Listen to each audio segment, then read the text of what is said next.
Welcome to Leadership Coaching, the podcast, which builds on conventional wisdom and adds a fresh perspective on this ever-evolving field of coaching. Have we been misunderstanding leadership all along?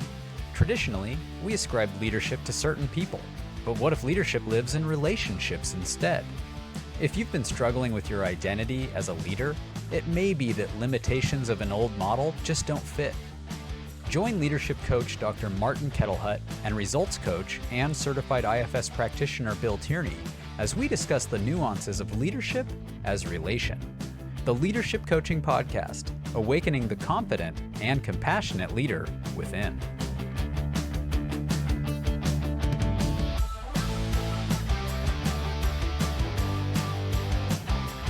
Well, Marty, here we are, season 2. Believe it or not. We have completed 42 episodes. And so there's no demarcation that makes the difference between 42 and 43. There's nothing significant about those numbers. But what has changed is that we decided to change the name of the podcast itself, condensing it from not your typical leadership coaching podcast to Leadership Coaching Podcast. Mm-hmm. We thought, well, if we're going to change the name, let's change the intro and the outro. So listener, you may have noticed there's a different intro, some different music than what we've had.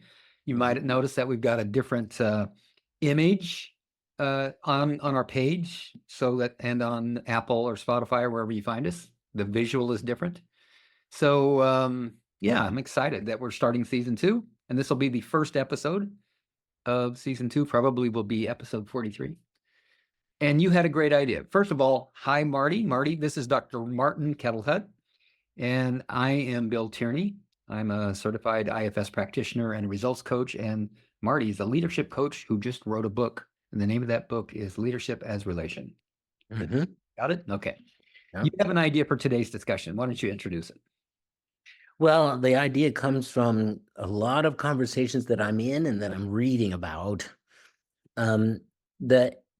The challenge, it has to do with the challenges that we face as leaders in an attention-based economy. What's the attention-based economy? Well, whether we're talking about your marketing efforts or your networking online, or even, when you watch TV in the evening, these are all run by what's been referred to in a number of circles as the attention economy. Like, it's all about grabbing people's attention, like being the ad on TV that grabs people's attention. It's not the ones that they've seen 100 times, or they just go to the bathroom or get a beer but the ones that they stay to watch, or sustaining it, on your phone. We're all just flipping, scrolling. How do you keep somebody on your podcast or on your blog grab and keeping their attention? So it's an attention-based economy in that sense. And unfortunately, where it's left us all is rather distracted, because we are inundated by more information. The average person is inundated by an enormous, I don't have a statistic for you, but it's thousands of times more information than somebody in our position 25 years ago was. And so we're very distracted. And that's why the attention economy came about. Like, how are we going to get people's attention in all this distractedness? And then the leader walks into a meeting on Monday morning in the conference room, and everybody's on their phones or jibber-jabbering or just can't sit still. And you've got to grab their attention, be their leader, right? Or keep it over time. Like, a lot of companies are not sitting in the same room with their employees every day. And so where is their attention when they're home working? And how do you keep it on their work? And how do they work with? So I think there are two main places where I see that this is challenging. One is keeping us in a flow mentality. It's easy to get out of the flow and into the rocks on the side of the river, and to getting back in the flow, and then being able to do really deep work. I mean, some work you could show up on Monday morning having gotten wasted Sunday night and basically push some papers around or, make a few phone calls and you'd get by. But there's a lot of work we need to really get focused in order to be able to do. And it produces a different quality of work when we can do that. So those are the challenges I'm talking. Well, Marty, it sounds like you have really put a lot of thought into this, and I love. Just shooting from the hip, babe. Are you really? Are you really? So I'm curious though. Have you had a recent experience that is a good example of maybe the challenge for you personally in being able to get and keep people's attention? Well, give me a second. I was thinking, I was mostly, I tend to funnel all my clients' concerns. Yes. But I was talking to a young man this morning who is not a client yet. And he was dealing with this issue in his own way. He's a little bit of a nice guy. This goes back to some of our early episodes when we were talking with Glover about No More Mr. Nice Guy. And so his attention goes to the things, this gentleman I'm talking to this morning, goes to the things that are going to make other people happy, please them. Oh, thank you for getting that done. We really need this now. Please do this now. And so he's completely letting his attention, he's not like in charge of his attention. He's giving it wherever somebody says they need it. And so he's suffering right now because he's not producing what he's really hired to produce. And it sounds like he understands, or at least you understand, and maybe we're able to help him understand a little bit, that the reason that he's suffering, the reason that he's not able to produce what he's trying to produce, is because his attention is going in places that aren't getting the results that he has been tasked to achieve, or that he himself wants to achieve. Right. And so he's suffering. Yeah. He's also just had 2 babies. He and his wife, as soon as they had their first, they produced another baby. And so that, at home, it's kind of wild too. Yes. But another place that I ran into this was I went to a party on Saturday night. A friend took me. These are all successful millennials, a group of like 30 to 36-year-olds, all of them doing very well job-wise. And I was really noticing that the enthusiasm to be together amongst these kids. I mean, I'm calling them kids because I'm twice their age, but they're not kids.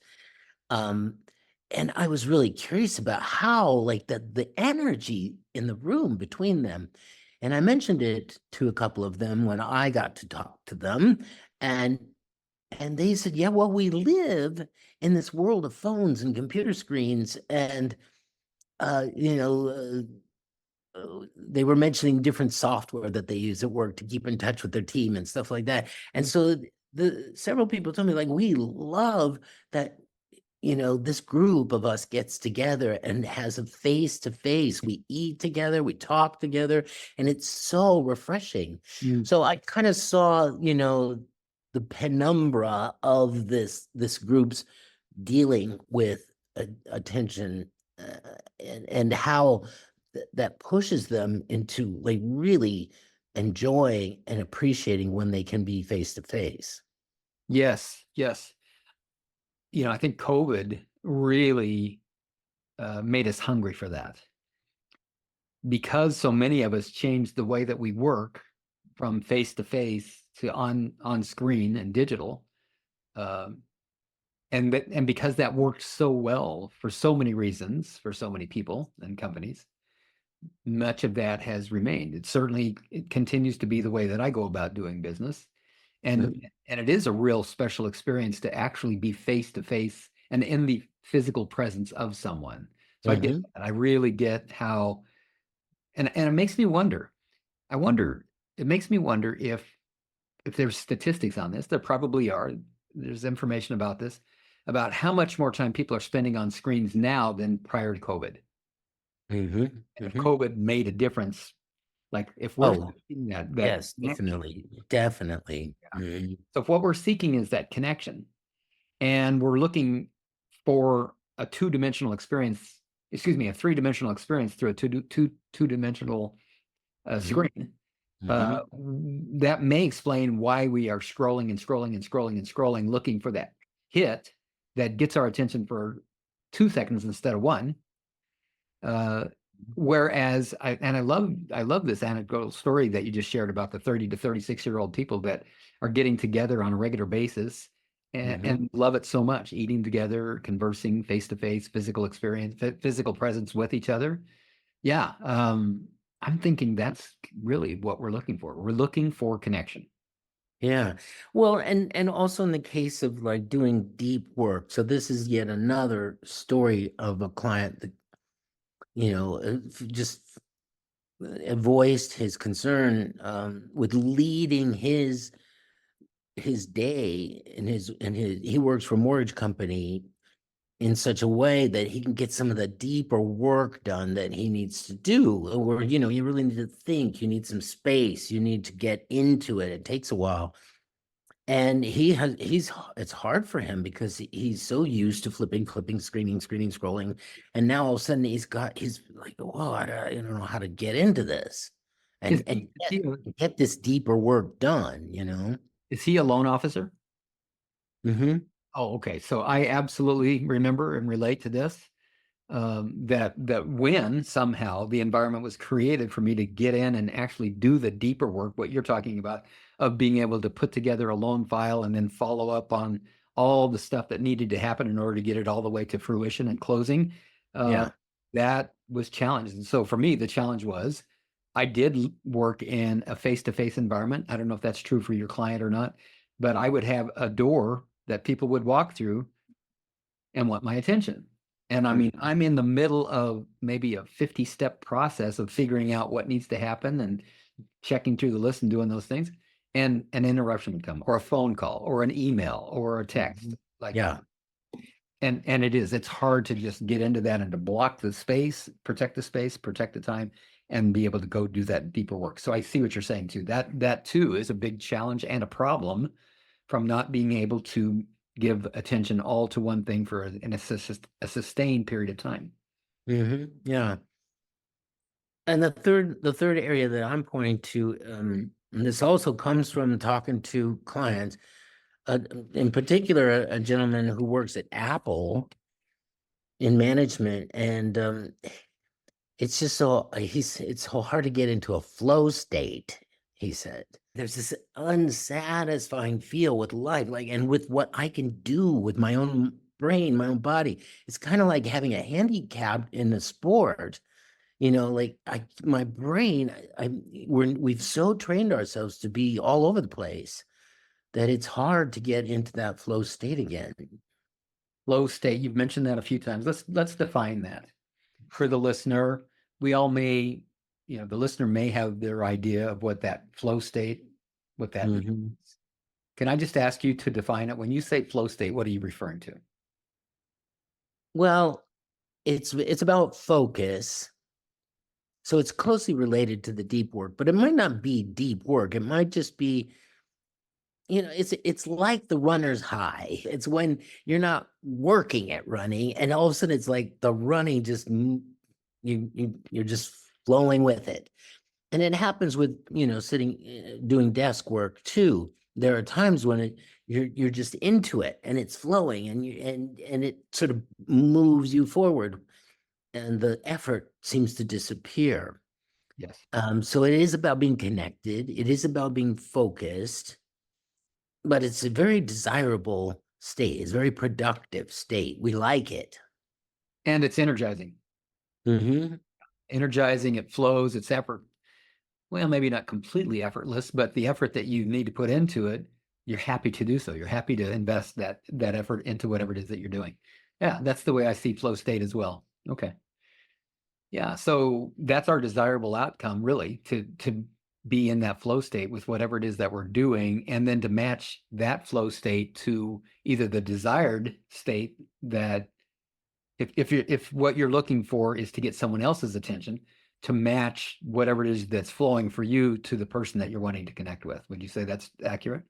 Yes. So, like in marketing, if my first of all, I have to know what my message is, and then be clear and do a good job of like edifying that message, and then getting comfortable and used to forming the words around that when I speak, and in the language that I use in my writing, and any articles that I might publish, videos that I might make, so that people really get a consistent message from me. This is what Bill talks about. This is what's important to Bill, and this is why I'm interested in listening to Bill, and why I'd want to give him my attention. Right, right.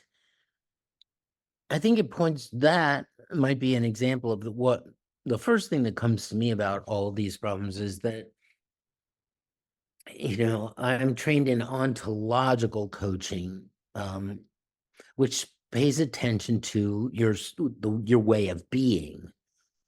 And like if the way that I'm being is constantly interrupted, then I can't be focused. Yes.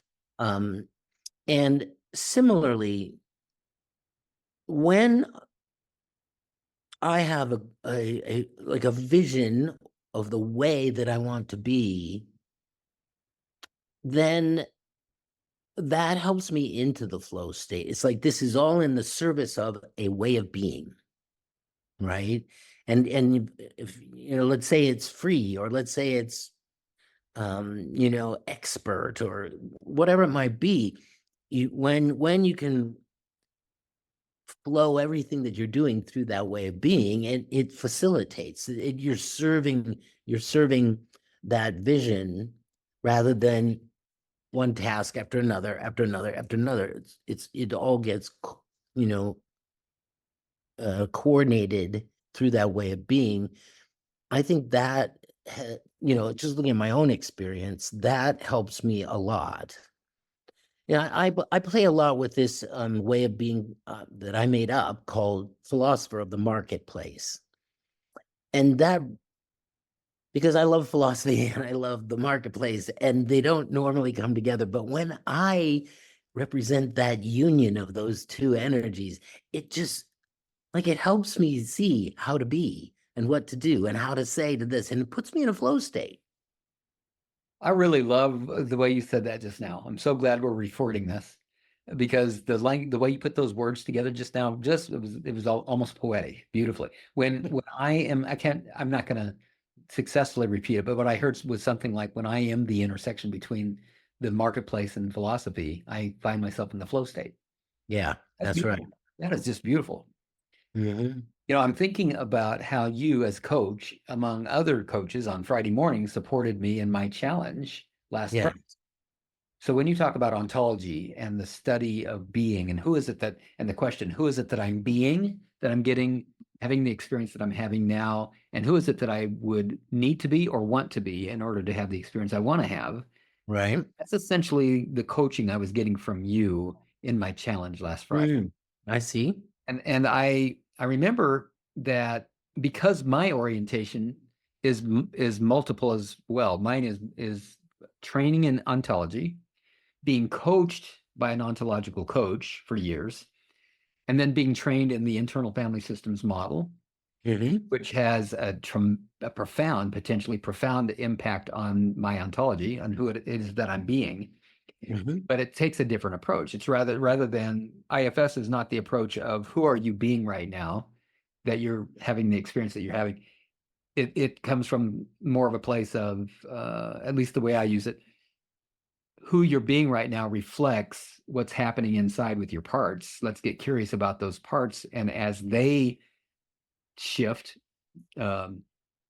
your ontology will shift, who you're being will shift. So it's kind of a different way to approach it, but essentially they both have their same result. So last Friday in my challenge, I found that your question was confrontive for me, to say the least. Mhm. Bill, who is, and I may state it wrong. This is just the way I remembered it. You asked a question that had me considering, who is it that I'm being in this circumstance that I'm getting these results and having this experience? Mhm. And I really had to stop the train of how I'm accustomed to supporting my clients using IFS and meet you in your intersection of ontology and coaching that you were using. That required a conscious decision for me to shift my internal focus from what are my parts doing right now Mhm. to who am I being? That's a different kind of question. That requires a different kind of context. I have to think about this differently. Mhm. And once I paused long enough, and thank you for allowing me to pause when I did, you and the other coaches that were supporting me all did a beautiful job of just pausing and letting me be with your question. And you may remember that the answer was, I'm being combative, I'm being difficult, I'm being insistent, I'm being impatient. That's who I'm being. Mhm. Well, and all that description certainly matches my experience. Mhm. Felt impatient. I was being insistent. I was being combative. Mhm. Your next question was, who would you need to be to have the what? Am I remembering it similar to how you remember it? Something like that. Yeah. Mhm. Yeah, yeah. And I think I answered, I want to be compassionate. I don't know if I said this or not, but I don't want to have to feel like I have to be patient. Mhm. I want to feel okay with being with whatever's presenting without Mhm. force myself to feel to act or be patient. But I want to be compassionate. I want to be understanding. I want to be a team player. I want to be a joiner. I want to be a participant. That phrase, I'm sorry to interrupt, but I think that was a really important phrase. I don't want to force myself to be something. I think that's why I'm invoking here, just to put like a bookmark. Yeah.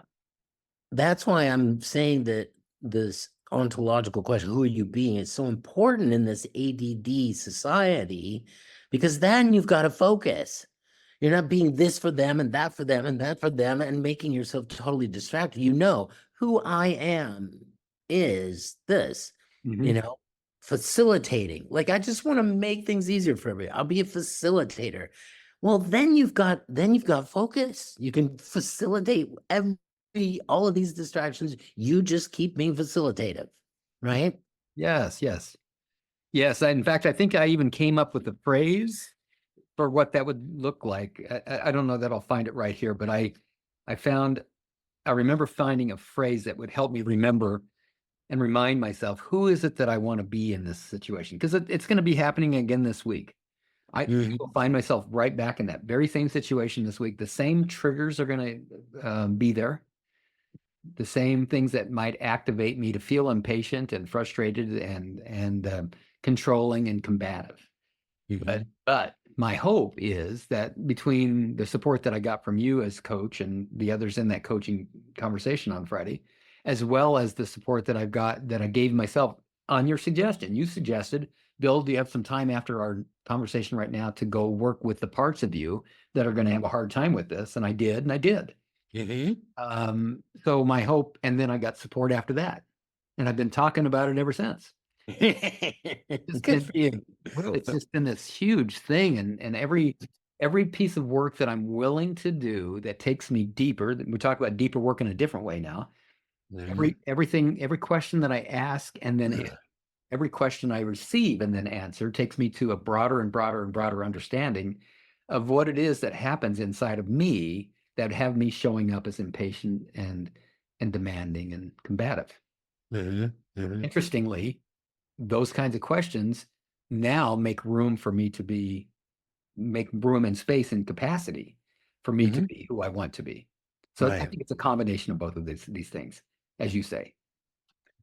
And I thought so maybe this might be what kicked the topic off for me. I did think of just now, really, because I can relate to what you're saying. I'm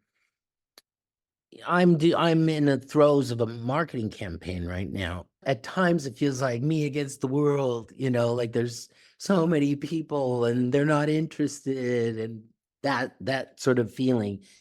And just a friend of mine said, well, just keep being yourself. And the results will come. And so what I take that to mean is keep facilitating or keep empowering, keep empowering people in their leadership. And that, right, that gives me a place to stand in the distraction of this campaign, where you meet lots of people and they have their attention on all kinds of other things. How am I going to, it gets discouraging. How am I going to get business out of this storm of activity? Well, her recommendation, just keep being empowering.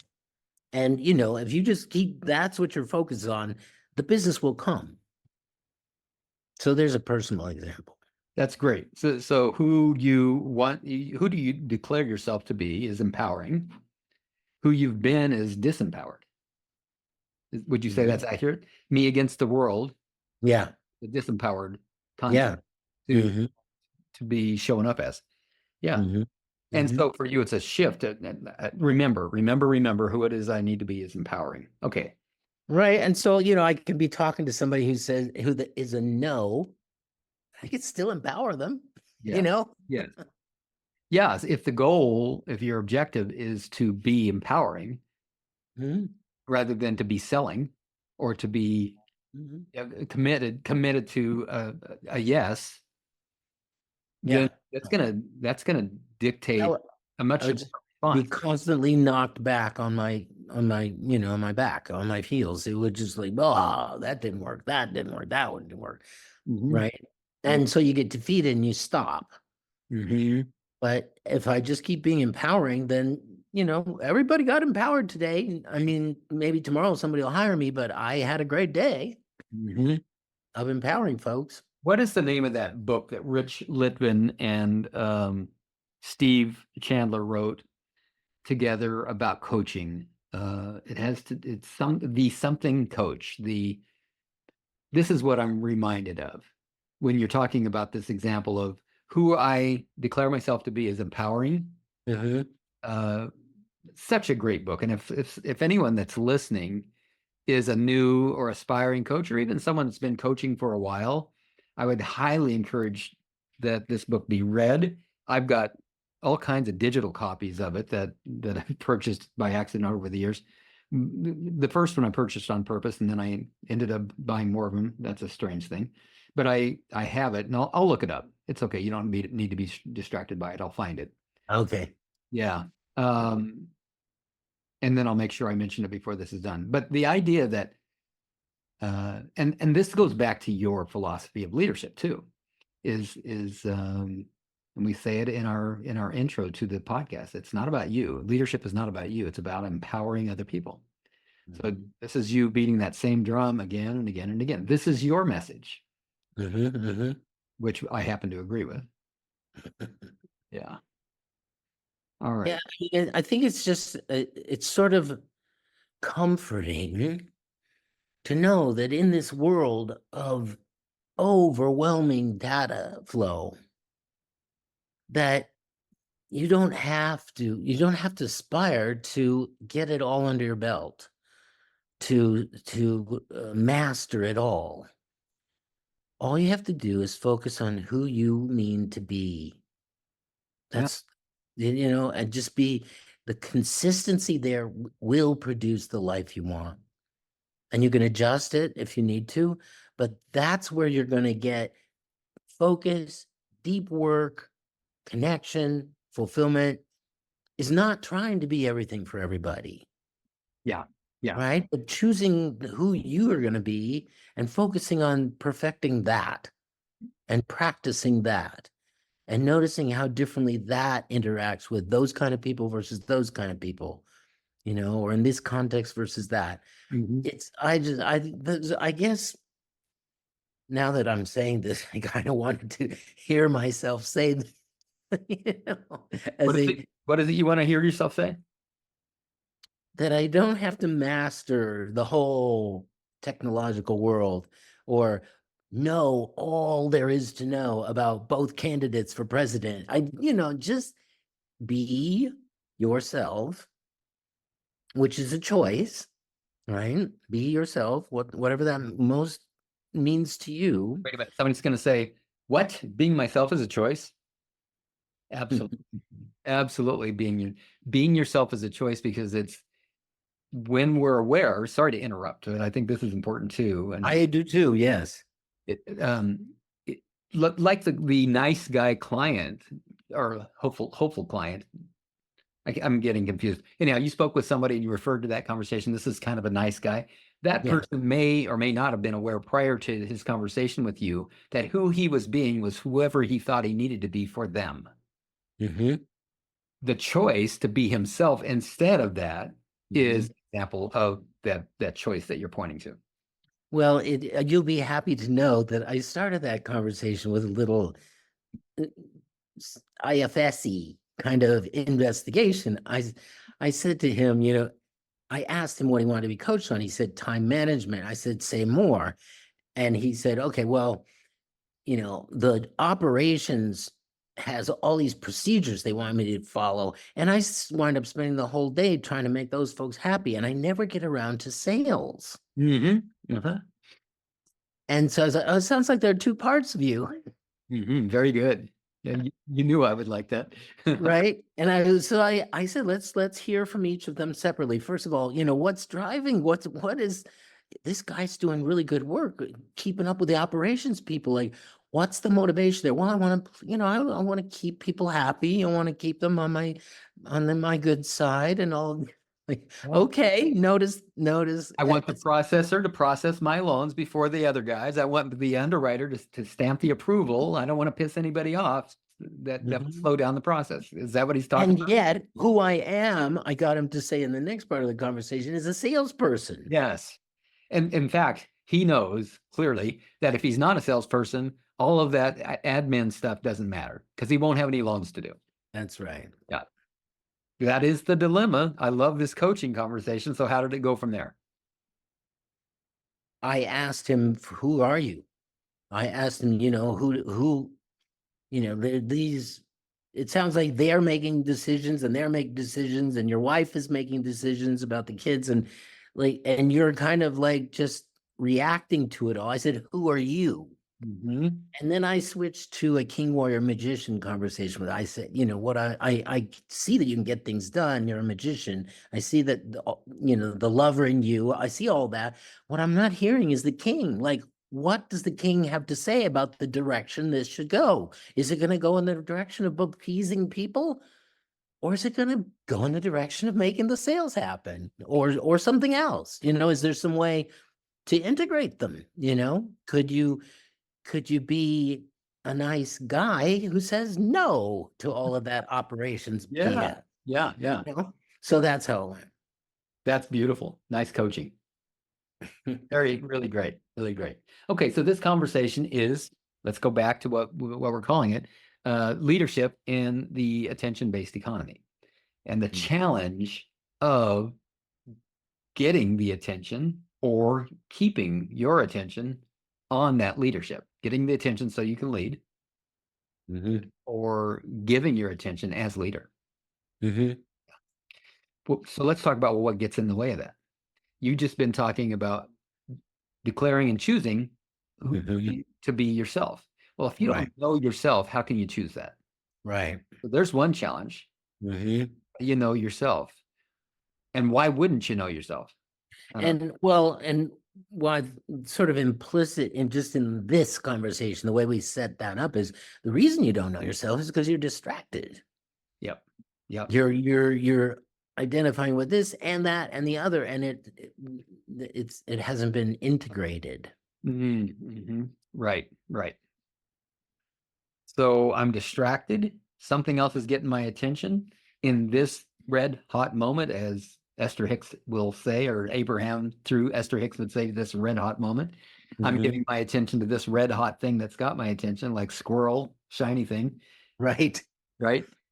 Instead of what's really important to me. And in my experience, my personal experience, as well as working with my clients, what gets my attention in this red hot moment often is whatever the part of me that's the most dominant in that moment has its attention on. For example, if I have a part whose goal in the moment is to distract me from some painful experience, it'll show me a shiny thing. Oh, there's Mhm. something that just popped up. Did I just hear an alert on my phone? Oh, I think the cat's hair is on fire. Something, just anything to get my attention away. It's the most dominating part of me that's influencing my thinking right now while I'm trying to do that mortgage loan file and get it ready for the processor is, gosh, I wonder how the wife's doing with those two kids at home right now. She probably needs to hear from me. That part's going to get me to call my wife. And then what could have taken another 5 minutes to complete in the process of that file, Mhm. done for another hour or maybe tomorrow. Depends on what happens when I make that call. Mhm. Mhm. So, it's just now occurring to me that one way to manage all of that is with a rigid internal manager that says, no, we're going to focus on this right now and nothing else. Mhm. That's Yeah. that's not helpful either. That's not workable. We need No. flexible enough to be able to give our attention to what actually needs our attention. Mhm. So in IFS, what we would say about this is that what's really needed is self-leadership. In other words, we don't need our parts leading, we need our parts serving. Right. But the parts need to be willing to acknowledge that there is a capable leader inside. And this for me, as usual, is how I'm thinking of this topic on leadership. Mhm. Yeah. Well, and in this conversation this morning with the young man, so then I asked him, so who are you then? And then I said, okay, so with all these demands being made of you and interruptions, he says, the operators people come to his door and they're like, but we need this now. And I'm like, so now that you're in your own skin, you know who you are, how could you address those interruptions? And he was brilliant. He was brilliant. He's like, no, I would tell them that what they're asking for is very important and that right now I'm doing something else and I would love to have a look at it at 2 o'clock. Like he was right there. He got it. He took on the way of being and thought differently about how to respond to those interruptions immediately. That's beautiful. Mhm. Nicely, isn't that great that when we place our faith and trust in those who we lead, whether it's as a coach or a CEO or a manager in a business, or a parent with children, the list can go on and on, a teacher, Mhm. when we know that those who we're leading have built right in the innate resources they need to be the brilliant geniuses that they are in their own lives, Mhm. and we support them in that rather than feeding them answers of the way we think we might do it. Mhm. Mhm. That's when we're back in that flow again as a leader. And I gave him another more challenging one. I said, what if operations comes by this afternoon and interrupts your work and they want something that you're an absolute no to? It's not, I'll do it later. You're interrupting, but it's no, I'm not doing that.